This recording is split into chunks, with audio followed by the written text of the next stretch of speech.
Hello. We're going to be comparing 4 different keyboards today. We're first going to be looking at the old G413 that I've got, just as a baseline. And then on top of that, we're going to be looking at 3 Epomaker keyboards. First off, we'll have the EP84, which comes in around 60 quid here in the UK. We then have our slightly smaller factor, EK68. This was around £20 more expensive. I think it was around £80. And then finally, we're going to go and have a little look at this, which is Epomaker's crossover with AULA and the F75. And this was £67, and this sounds lovely.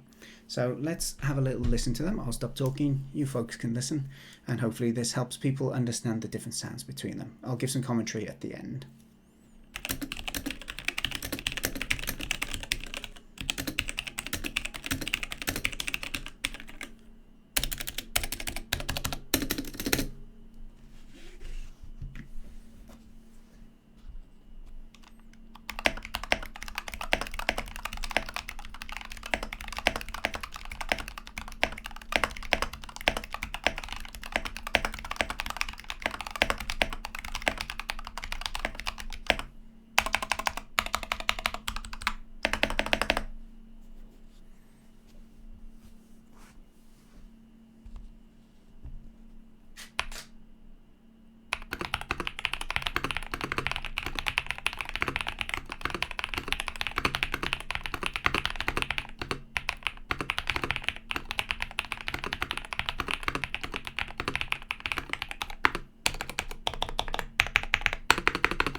So hopefully that gives you a bit of a comparison. My take on this is, well, clearly the G413 is not made to be an acoustic beauty. It's got a metal plate underneath. These keys are very kind of plasticky, and you can really hear the springs on it. It's all very kind of plasticky and a bit harsh.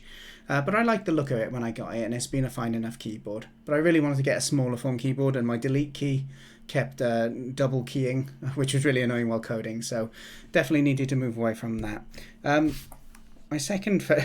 My next favourite up then was the EP84, sorry. I actually hoped this would be better because I initially bought this EK68. It was the first kind of like nicer keyboard that I bought, and I bought this initially hoping I could use it to replace this one, but as a coder, I missed having the F key, so it's become my downstairs kind of media computer keyboard now. But yeah, it sounds really nice, and I didn't know I didn't do much research when I bought this, and it turns out I think I just got one that sounded nice. And the key to it is the case is a chunky boy. It doesn't look super elegant, right? But it's a chunky boy case. And also it's gasket mounted, which is something I didn't really appreciate it at the time. That means there's kind of like a bit of bounce, which can absorb some of it. There's probably foams and stuff inside that I don't have the details on as well, but it generally has like quite a nice sound.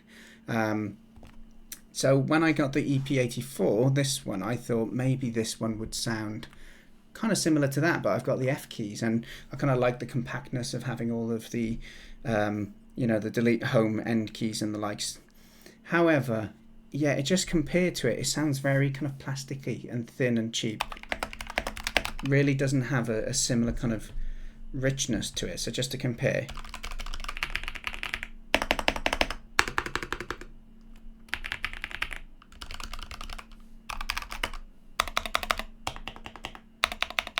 Yeah, so it just feels a bit more hollow, a bit more light, and it makes sense because it's got such a lovely little kind of case to it, really low profile, actually pretty slim as well compared to this one if we compare them, and the border you can see completely, yeah. But yeah, I just really didn't like the feel of it, and it feels just hitting the enter and the space key really just felt a bit like a step backwards compared to the EK. EK68. So my next step then was, okay, let's understand why they sound different. Asked a few people, found out a little bit more about the kind of the sound of the case, the size of the case, material of the case, I guess to some extent, the foams and all that jazz, but also about the gasket mounting. So I ended up looking into a bunch of them and watched some very useful YouTube videos which went through some comparisons and stuff as well, which helped build up a bit of knowledge. But then, yeah, I came across this one, and yeah, the reviews were really good on it, so I ended up looking into a few more videos about it. And yeah, it's one of those that's really highly rated because it's got such a good sound without you having to mod it, or especially if you're new like me to this. I don't want to be prying it open, and it's actually, things like this are actually quite difficult to pry open because of the kind of plastic casing. So yeah, it suits me that I don't have to open it. I can just change keycaps and switches if I want, and without having to mess around with that. But yeah, it just has a real nice richness and smoothness to it, and yeah, it's kind of got those really nice tones to it that you see in the videos of the really fancy expensive keyboards, or what keyboard modders end up making. So yeah, really happy with this in the end. I'll just try and compare some of them next to each other quickly to finish, and then I'll shut up. So we'll just go from the EP84 to the EK68, and then to the AULA F75. I'll do that again, sorry, my camera just snapped. Yeah, it's just such a nicer sound. So